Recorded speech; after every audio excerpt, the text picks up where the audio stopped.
সবার আগে চলুন অতিরিক্ত করা বলতে ঠিক কি বোঝায় তা বোঝার চেষ্টা করি।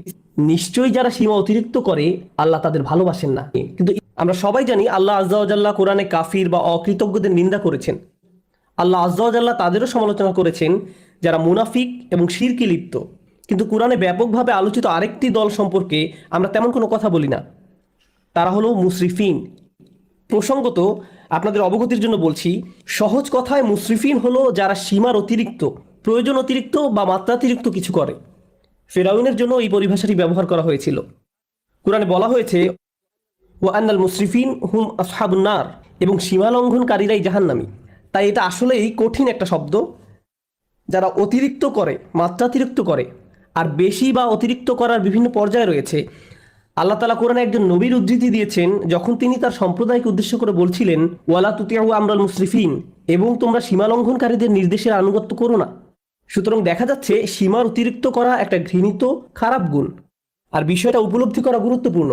আল্লাহ আজ্জা ওয়া জাল্লা আকাশের বর্ণনা দিতে গিয়ে বলেছেন আসসামা রাফাআহা ওয়া ওয়াদাআল মিজান, অর্থাৎ তিনি আকাশকে সমুন্নত করেছেন আর তাতে তিনি পাল্লা স্থাপন করেছেন, ভারসাম্য স্থাপন করেছেন।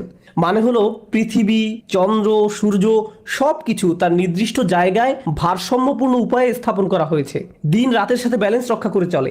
মহাকাশে যা কিছু আছে কুল্লুন ফি ফালাকি ইয়াসবাহুন, সবাই আপন আপন কক্ষপথে বিচরণ করে। এভাবেই আল্লাহ বিষয়সমূহ পছন্দ করেন। বিভিন্ন জিনিস একে অন্যের সাথে সঙ্গতি এবং ভারসাম্য বজায় রেখে চলুক। সূরা আর রহমানে আল্লাহ এই ব্যাপারটি বর্ণনা করার পর আরো যোগ করেন আল্লাহ তাতাগাউ ফিল মিজান, যাতে তোমরা ভারসাম্য লঙ্ঘন না করো, যাতে তোমরা ভারসাম্য রক্ষা করে চলো এবং কোনো কিছু সীমার অতিরিক্ত বা মাত্রাতিরিক্ত না করো। মহাকাশের সবকিছু ঠিক যেমন একটা ভারসাম্য এবং সমন্বয় বজায় রেখে চলছে, আমাদেরও সবকিছুতে ভারসাম্য বজায় রেখে চলা উচিত। আমাদের ব্যবসা বাণিজ্য, আমাদের চলাফেরা, চিন্তা পদ্ধতি সবকিছুতে ভারসাম্য রক্ষা করে চলা উচিত। সবার আগে চলুন অতিরিক্ত করা বলতে ঠিক কি বোঝায় তা বোঝার চেষ্টা করি। ইসরাফ শব্দের সাধারণ অর্থ হলো প্রয়োজনের অতিরিক্ত করা, মাত্রাতিরিক্ত করা। একটা উদাহরণ দিচ্ছি, রমজানের সময় ইফতার শুরু করার পূর্বে অনেকেই নিজের প্লেটে যত পারেন খাবার নিতে থাকেন। তখন মনে মনে ভাবেন এগুলো শেষ করা কোনো ব্যাপারই না, কিন্তু প্লেটের 25% খাবার শেষ করতেই আপনার পেট ভরে যায়। তাহলে দেখা যাচ্ছে আপনি যতটুকু খেতে পারবেন তার চেয়ে অনেক বেশি নিজের প্লেটে নিয়েছেন, কারণ আপনি ইসরাফে ভুগছেন। যা দরকার তার চাইতেও অনেক বেশি নিচ্ছেন, কারণ আপনার ক্ষুধার অনুভূতির ক্ষতিপূরণ করছেন। খাবারের ইসরাফ যেহেতু অনেক কমন, তাই আরেকটা উদাহরণ দিচ্ছি। যেমন ধরুন মানুষ বিয়ে বা অন্য কোনো খাবার দাওয়াতে যায়, আর সেখানে হয়তো সারিবদ্ধভাবে সবাইকে খাবার সংগ্রহ করতে হয়, সবাইকে নিজ নিজ প্লেটে খাবার নিতে হয়। তো আপনার হয়তো মুরগির গোশত অনেক পছন্দের, তাই মুরগির গোশতের সামনে গিয়ে যত পারেন নিজের প্লেটে পুরতে থাকেন, কারণ পেছনে লম্বা লাইনের দিকে তাকিয়ে আশঙ্কা করেন যে পরের বার আসলে হয়তো আর পাবেন না। তাই এত বেশি পরিমাণে নিজের প্লেটে নেন, মনে হয় যেন এটা দিয়ে একটা রেস্টুরেন্ট খুলতে পারবেন। আপনি এমনটা করেন কারণ আপনি তখন ইসরাফে ভুগছেন। আপনি সবটা খেতে পারবেন না, তবুও অনেক বেশি আপনার প্লেটে নিয়েছেন। ইসরাফ শুধু প্লেটে অতিরিক্ত খাবার নেয়ার নামই নয়, বরং বেশি খাওয়াটাও ইসরাফ। আপনার পেট ইতিমধ্যে ভরে গেছে, আপনি তবুও খাচ্ছেন। আপনি সারাক্ষণ কিছু না কিছু চাবাচ্ছেন, শুধু ভোগের উপরে আছেন। খাবারের ক্ষেত্রে আপনার যেটা খাওয়া উচিত নয় সেটা অনেক বেশি পরিমাণে ভক্ষণ করাটাও ইসরাফ। হ্যাঁ, শরীর ঠিকভাবে কাজ করার জন্য চিনি দরকার, শর্করা দরকার, কিন্তু সব কিছু একটা সহনীয় মাত্রায় থাকতে হবে। এখন আপনি যদি সারাক্ষণ চকলেট বা মিষ্টি জাতীয় খাবার খেতে থাকেন, ঠিক প্রকৃতিতে যেমন ভারসাম্য রয়েছে, ঠিক তেমনি আপনি যদি খাবারের ভারসাম্য বিনষ্ট করেন, একটার চেয়ে অন্যটা বেশি পরিমাণে খান, আপনার শরীরে এর বিরূপ প্রতিক্রিয়া দেখা দিবে। এই প্রতিক্রিয়া হয়তো এখন দেখা যাচ্ছে না, কিন্তু 1 দশক পরে হার্টের সমস্যা, ডায়াবেটিসের জন্য ডাক্তারের শরণাপন্ন হতে হচ্ছে, কারণ আপনি ইসরাফে ভুগছিলেন। তাহলে দেখা যাচ্ছে ইসরাফ একজন মানুষের জীবনে বহু খারাপ পরিণতি নিয়ে আসে। আমি খাবারের উদাহরণ দিয়ে শুরু করেছি, কিন্তু ইসরাফ খরচ করার ক্ষেত্রেও হতে পারে। আপনি মার্কেটে গিয়েছেন একটা ব্যাগ কিনতে, কিন্তু নিয়ে এসেছেন 3টি ব্যাগ, কারণ 3টা ব্যাগের কালারই খুব সুন্দর। অথবা দোকানে গিয়েছেন শুধু ডিম কেনার জন্য, কিন্তু বাজার শেষে দেখেন $200 খরচ করে ফেলেছেন, কারণ যা সামনে পড়েছে সব ঝুড়িতে পড়েছেন। এটাও ইসরাফ। আপনার দরকার ছিল না, কিন্তু ভেবেছেন এখন দরকার নেই, পরে হয়তো লাগবে। ওইটা দরকার হতে পারে, এটা দরকার হতে পারে। এভাবে নিজেকে বুঝিয়েছেন আপনার এগুলো দরকার। এই কারণে কিছু মানুষ জিনিসপত্র অতিরিক্ত জমানোর সমস্যায় ভোগেন। তাদের এত জামা কাপড় যে ওয়ারড্রোবে জায়গা হয় না। তাদের আলমারি 1987 সাল থেকে জমানো কাপড়ে পূর্ণ হয়ে আছে। মানুষ এভাবে অপ্রয়োজনীয় জিনিসপত্র সংগ্রহ করে রাখে, যেটা আসলে সে ব্যবহার করে না, কাজে লাগায় না। এটাও এক ধরনের ইসরাফ। আপনি বাসায় গেলে নিজেই বলতে পারবেন জিনিসপত্র জমিয়ে রাখার সমস্যায় ভুগছেন কিনা। যদি দেখেন এখানে সেখানে ছোটখাটো জিনিসপত্র পড়ে আছে, বুঝতে পারছেন না কোথায় রাখবেন, জানেনও না এটা আসলে কোন কাজে লাগে, মনে মনে ভাবেন এটা আসলে কি কাজে লাগে, এরকম যদি অনেক থাকে, সম্ভবত আপনি ইসরাফে ভুগছেন। সম্ভবত আপনি ইসরাফে ভুগছেন। তো জমিয়ে রাখা আর অতিরিক্ত চাওয়া একজন মানুষের জীবনে সত্যিকারের সমস্যা হিসেবে দেখা দিতে পারে। খাওয়া এবং জমিয়ে রাখার অভ্যাস ছাড়াও ইসরাফ হতে পারে বিনোদনের ক্ষেত্রে। সবারই মাঝে মাঝে একটু রিল্যাক্স দরকার পড়ে।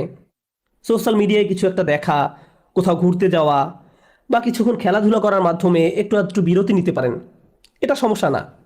কিন্তু কিছু কিছু মানুষের জন্য তার গোটা জীবনটাই যেন একটা বিরতি। ঘুম থেকে উঠেই বিনোদন করা শুরু করে, ঘুমোতে যাওয়ার সময়ও বিনোদন করে, একটার পর একটা জিনিস ক্লিক করতে থাকে, এভাবে ঘন্টার পর ঘন্টা পার হয়ে যায়। এটাও এক ধরনের ইসরাফ। কারোর সাথে বসবাস করা ঠিক আছে, কিন্তু হোয়াটসঅ্যাপে যদি আপনার বসবাস হয়ে থাকে তাহলে সেটা তো সমস্যা। সুতরাং সবকিছুর একটা ভারসাম্য যেমন আছে, ঠিক তেমনি অতিরিক্ত করে ফেলার ঝুঁকিও আছে। আর কোনো কিছুতে অতিরিক্ত ডুবে থাকা আসলেই সমস্যাজনক। আল্লাহ আযজা ওয়া জাল্লা এক জায়গায় সবচেয়ে কম ধমকের সুরে বলছেন, ইন্নাল্লাহা লা ইউহিব্বুল মুসরিফিন, নিশ্চয়ই যারা সীমা অতিরিক্ত করে আল্লাহ তাদের ভালোবাসেন না। কিন্তু ইসরাফ বিষয়ক যে আয়াতটি আমি আপনাদের সাথে শেয়ার করতে চাই, সূরা ইউনূসের আয়াত, আমি খুতবার শুরুতে আয়াতটি তেলাওয়াত করেছিলাম। বক্তব্য চলাকালে অন্যান্য ইসরাফ সম্পর্কেও আলোকপাত করব ইনশাআল্লাহ।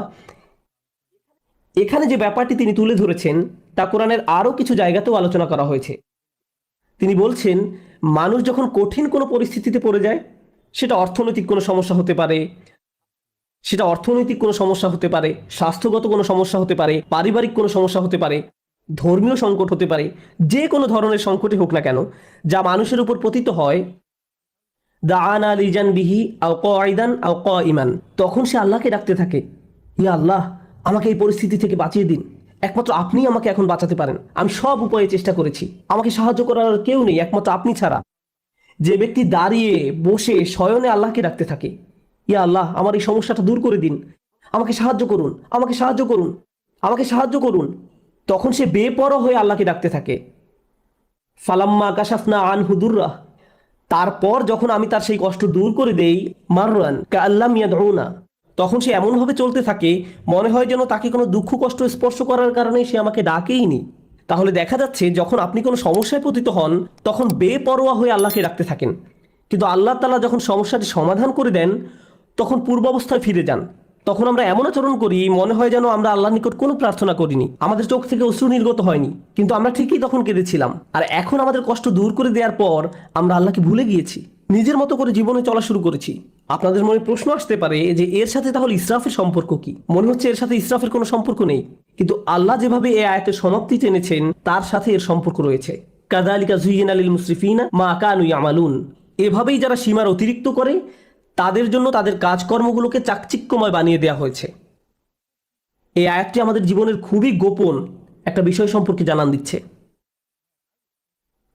আপনি যদি অমিতব্যয়িতার জিন্দেগি যাপন করেন, সেটা টাকার ক্ষেত্রে হতে পারে, এমন কাজে টাকা ব্যয় করা যেখানে ব্যয় করা উচিত নয়, মাত্রাতিরিক্ত বিনোদন যা সম্পর্কে একটু আগে বলেছি, অতিরিক্ত সামাজিকতা, অর্থাৎ আপনি সব সময় কারো না কারোর সাথে আড্ডা দিয়ে থাকেন, সব সময় বাইরে ঘুরতে যান, বন্ধুদের সাথে মৌজমাস্তি করতে থাকেন, সব সময় মানুষের সাথে কথা বলে সময় কাটান, ফলে ইবাদত করার যথেষ্ট সময় পান না। আপনি যাই করেন না কেন মাত্রাতিরিক্ত করেন। আপনার জীবনযাপন পদ্ধতি যদি এরকম হয়ে থাকে তাহলে সব সময় বিভিন্ন রকমের সমস্যায় পতিত হবেন, আপনার উপর বিভিন্ন কষ্ট আপতিত হবে।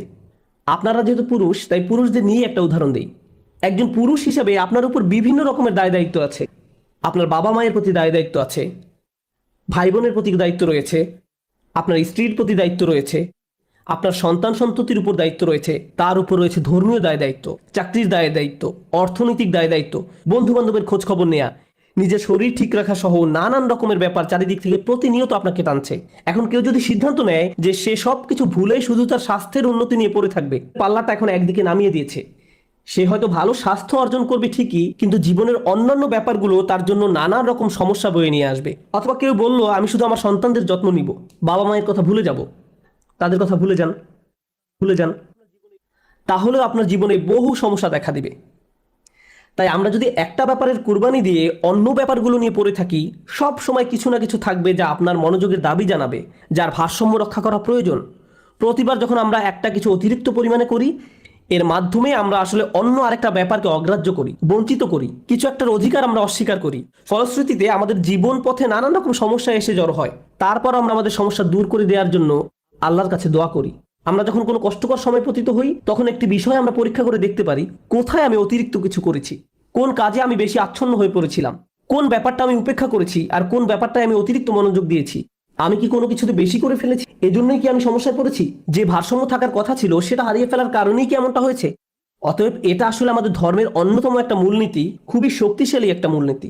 আরেকটা উদাহরণ দিচ্ছি, নিজে নিজে চিন্তা করে দেখুন, আবেগের ক্ষেত্রে অতিরিক্ত সম্ভাবনা রয়েছে। যেমন রাগ হওয়া সাধারণ ব্যাপার, কেউ আপনাকে খারাপ কিছু বললে আপনার রাগ হবে, এটা স্বাভাবিক একটা প্রতিক্রিয়া। এক্ষেত্রে অতিরিক্ত হবে যদি আপনি দিন রাত 24 ঘন্টা মনের মাঝে সেই ক্রোধ পুষে রাখেন, সারাক্ষণ এটা নিয়ে ক্রোধান্বিত থাকেন। একটি পীড়াদায়ক কথা আপনাকে বলা হয়েছিল আর আপনি কিনা সেই একটি কথা নিয়ে পড়ে রয়েছেন। আপনার চিন্তা ভাবনা সবকিছুতেই এটাকে নিয়ে, আপনার চিন্তা ভাবনা সবকিছুতে এটাকে প্রভাব বিস্তার করতে দিয়েছেন। এর ফলে সবকিছুতে আপনার দৃষ্টিভঙ্গি পরিবর্তিত হয়ে গিয়েছে। কোনো কিছুই আপনাকে আর সুখী করে না, ভালো লাগে না। যেসব ব্যাপার আপনাকে কখনোই রাগান্বিত করতো না, সে ব্যাপারগুলো নিয়েও আপনি রেগে যান, সবকিছুতেই আপনি বিরক্তি প্রকাশ করেন।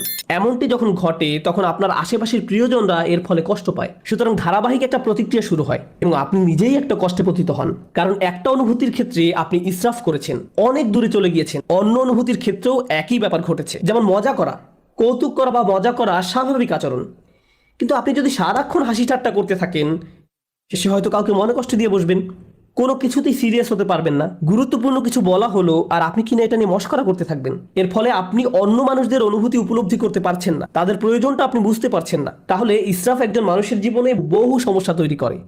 ইসরাফ নিয়ে আমার প্রিয় একটা দোয়া, যেটা সূরা আল ইমরানে এসেছে। আমি বহু কারণে এই দোয়াটি পছন্দ করি। তার একটি কারণ হলো আল্লাহ আযজা ওয়া জাল্লা এমন কিছু মানুষের প্রশংসা করেছেন যারা রাসূলুল্লাহ সাল্লাল্লাহু আলাইহি সাল্লামের আগমনের বহু শতাব্দী পূর্বে তাদের নিজেদের নবীর সাথে নিয়ে আল্লাহর রাস্তায় যুদ্ধ করত। সেই মানুষদের নিজেদের নবী ছিল এবং তাদেরকে আল্লাহর রাস্তায় জীবন বিলাত আহ্বান জানানো হতো। যুদ্ধে যাওয়ার পূর্বে তারা এই দোয়াটি করত, وما كان قولهم إلا أن قالوا রব্বানা ইগফির লানা যুনুবানা ওয়া ইসরাফানা ফি আমরিনা ওয়া সাব্বিত আকদামানা ওয়ানসুরনা আলাল কওমিল কাফিরিন। চারটা বিষয় চেয়ে তারা আল্লাহর নিকট দোয়া করত হাজার হাজার বছর পূর্বে। আল্লাহ দেখলেন এই দোয়াটি এতটাই কালোত্তীর্ণ এবং মূল্যবান যে তিনি দোয়াটিকে কোরআনের অংশ করে দিলেন। প্রথমত আল্লাহর রাস্তায় যুদ্ধ করা এই মানুষগুলো বলতো, হে আল্লাহ, আমাদের পাপগুলো ক্ষমা করে দিন। রব্বানা ইগফির লানা যুনুবানা, রব্বানা ইগফির লানা যুনুবানা, আমাদের ভুলগুলো, আমাদের লজ্জাজনক কাজগুলো ঢেকে দিন। দ্বিতীয়ত ওয়া ইসরাফানা ফি আমরিনা, এবং বিভিন্ন কাজে কর্মে আমাদের যে বাড়াবাড়িগুলো রয়েছে তাও ঢেকে দিন। জীবনের বিভিন্ন ক্ষেত্রে প্রতিটি সিদ্ধান্ত নেওয়ার সময় যে বাড়াবাড়িগুলো করেছি, সীমার অতিরিক্ত যা কিছু করেছি, সেগুলো মাফ করে দিন। তাহলে তারা তাদের পাপগুলোকে একটা সমস্যা হিসেবে দেখলেন এবং কাজে বাড়াবাড়িগুলোকে আরেকটা সমস্যা হিসেবে দেখলেন। জানেন, দিন পালন করার ক্ষেত্রে অতিরিক্ত করার সমস্যা দেখা দিতে পারে। কোরআন আমাদেরকে বলছে লা তাগলু ফি দীনিকুম, তোমরা দিনের ব্যাপারে বাড়াবাড়ি করো না। দিন পালনের ক্ষেত্রে কিভাবে বাড়াবাড়ি হয়?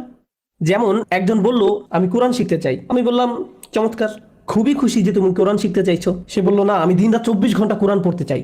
আমি বললাম একটু থামো, তোমার ফ্যামিলি আছে, তাদের প্রতি তোমার দায়িত্ব কর্তব্য রয়েছে, তোমার চাকরি আছে, তোমাকে তোমার ছেলে মেয়েদের দেখাশোনা করতে হবে, তোমার স্বামী বা স্ত্রীর জন্য সময় ব্যয় করতে হবে। না না, আমি শুধু আল্লাহর কালাম শিখতে চাই, আল্লাহর কালাম আমার জন্য যথেষ্ট, আল্লাহ তাদের দেখাশোনা করবে। আমি বললাম যে বইটা তুমি সারাদিন পড়ছো সেটাই তোমাকে এই দায় দায়িত্বগুলো পালন করার কথা বলছে। গ্রুপের একজনের মেয়ে এসে আমার সাথে দেখা করে, সে বলে আপনি এখন এই গ্রুপের উদ্দেশ্যে বক্তব্য দিবেন, আমার আম্মুও এই দলের সদস্য, আপনি কি একটু তাদের থামতে বলবেন?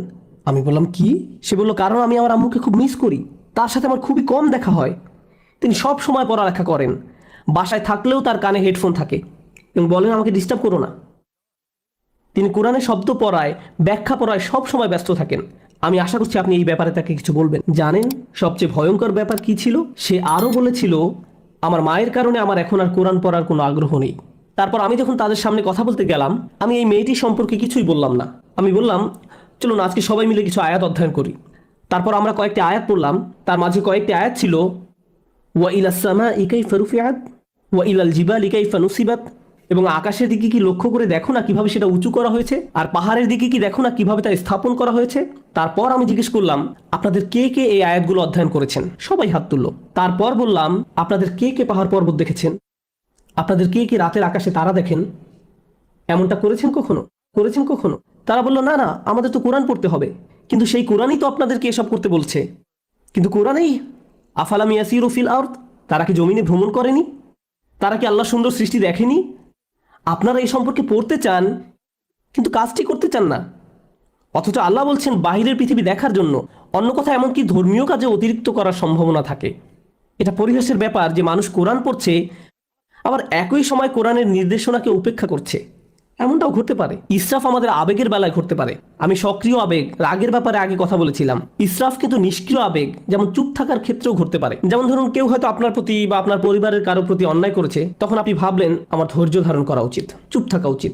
এখন আপনার এই চুপ থাকার কারণে অন্যায়কারী একটার পর একটা অন্যায় করেই যাচ্ছে।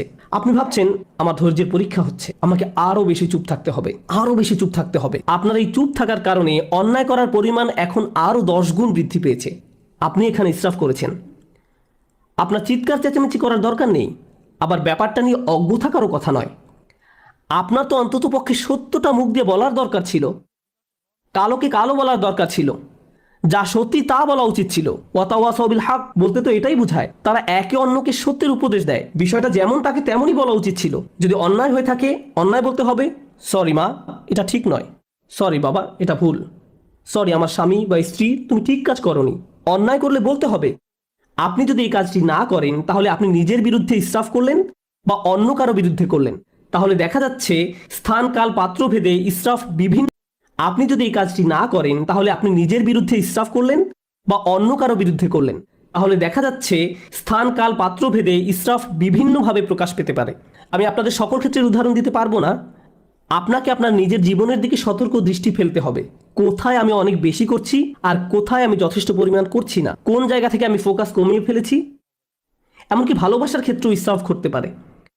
আপনি কাউকে নিয়ে অতিরিক্ত মাত্রায় আচ্ছন্ন হয়ে পড়েন, অতিরিক্ত পরিমাণ ডুবে থাকেন। মা তার সন্তানের প্রতি মাত্রাতিরিক্ত আসক্ত হয়ে পড়ে, সব সময় সে তার ছেলের চিন্তায় মশগুল থাকে। কি করছে এখন, কি খেয়েছো, ভালোভাবে ঘুমিয়েছো, তুমি কি এখনো অফিসে, বাসায় আসবে কখন, বাসায় আসছো না কেন। সারাক্ষণ ছেলের চিন্তা তাকে ব্যস্ত করে রাখে। কোনো মা যদি এমনটা করে, তাহলে সে তার স্বামীর প্রতি কর্তব্য পালন করতে পারবে না। তাহলে সালাতে যেভাবে তার মনোযোগ রাখার কথা ছিল রাখতে পারবে না। তাহলে সে তার নিজের স্বাস্থ্যের যত্ন নেওয়ারও সময় পাবে না। এক্ষেত্রেও আমরা একই পরিণতি দেখতে পাচ্ছি। আপনি যখন একদিকে মাত্রাতিরিক্ত মনোযোগ দিবেন, তখন অন্য দিকগুলোর ভারসাম্য নষ্ট হবে।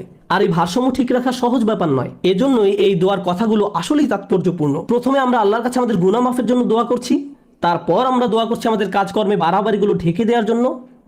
অন্য কথায়, যখনই আপনি কোনো কিছু মাত্রাতিরিক্ত করে ফেলছেন, নিশ্চয়ই এর ফলে অন্য কিছুর ভারসাম্য বিনষ্ট হয়ে গিয়েছে। ওয়াসাব্বিত আকদামানা, আমাদেরকে দৃঢ় পদ রাখুন, আমাদেরকে অবিচল রাখুন।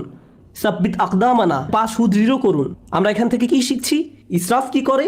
ইসরাফ আপনার জীবনের ভারসাম্য নষ্ট করে ফেলে। আমরা সূরা ইউনূসের অন্য একটি আয়াত শিখেছি, ইসরাফ আমাদের জীবনে নানা রকম সমস্যা নিয়ে আসে। আর এখানে আমরা শিখছি আমাদের পা দৃঢ় থাকবে না যদি আমাদের জীবনে ইসরাফ থাকে।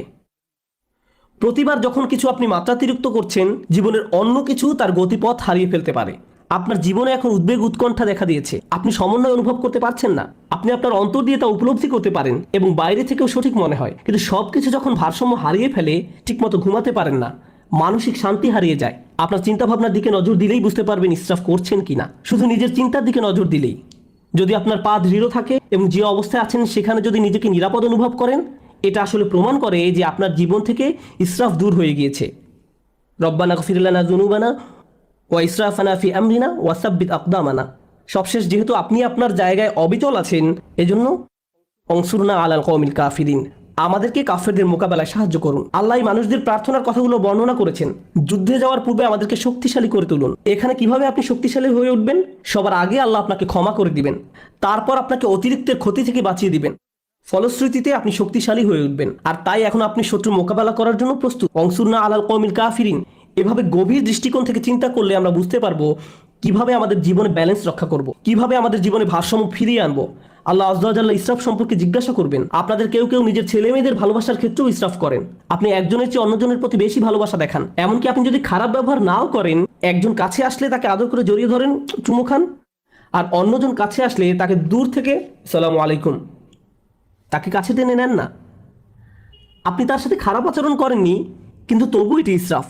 প্রতিক্রিয়া দেখানোর ক্ষেত্রেও ইসরাফ হতে পারে। একজন বিস্কুট খেলে আপনি তাকে ধমক দিয়ে বলেন, হেই তোমাকে না বিস্কুট খেতে নিষেধ করেছিলাম, আর অন্যজন খেলে তাকে আদর করে বলেন, ও তুমি কেন বিস্কুট খেয়েছো। এখানে কিছুটা ইসরাফ হয়ে যাচ্ছে। আপনার এমন আচরণ ভবিষ্যতে দুইজনের মাঝে সমস্যা তৈরি করবে। সে আপনার প্রতি ক্রুদ্ধ হবে না, সে রাগ দেখাবে তার ভাইয়ের প্রতি। তারপর আপনি ভাবেন তারা এভাবে মারামারি করে কেন। তারা পরস্পর মারামারি করছে আপনার ইসরাফের কারণে। আপনি এটা তৈরি করেছেন, আপনি এই সমস্যা তৈরি করেছেন। সুতরাং আমি এবং আপনি যেভাবে চলাফেরা করি, যেভাবে মানুষের সাথে আচার ব্যবহার করি, অন্যদের সাথে আবেগের দিক থেকে যেভাবে আচরণ করি, আমাদের মনের অবস্থা কেমন থাকে, এই সবগুলো বিষয় পুনরায় পরীক্ষা করে দেখতে হবে, যেন আমরা ইসরাফ করা মানুষে পরিণত না হই। কারণ আল্লাহ সুবহানাহু ওয়া তাআলা ইসরাফ করা মানুষদেরকে ভালোবাসেন না। এজন্যই আল্লাহ বলছেন, লা তুতিউ আমরাল মুসরিফিন, যারা সীমার অতিরিক্ত করে তাদের সিদ্ধান্তের অনুসরণ করো না। আমরা দোয়া করি আল্লাহ যেন আমাদের সব ধরনের ইসরাফ থেকে দূরে রাখেন এবং আমাদের জীবনের কোন কোন ক্ষেত্রে আমরা ইসরাফ করছি তা যেন শনাক্ত করার তৌফিক দান করেন এবং এর ফলে যেন আমরা একটি ভারসাম্যপূর্ণ জীবন যাপন করতে পারি। আল্লাহ আমাদের সবাইকে যেন দৃঢ়পদ মানুষে পরিণত করেন এবং আমাদের পাপগুলো ক্ষমা করে দেন।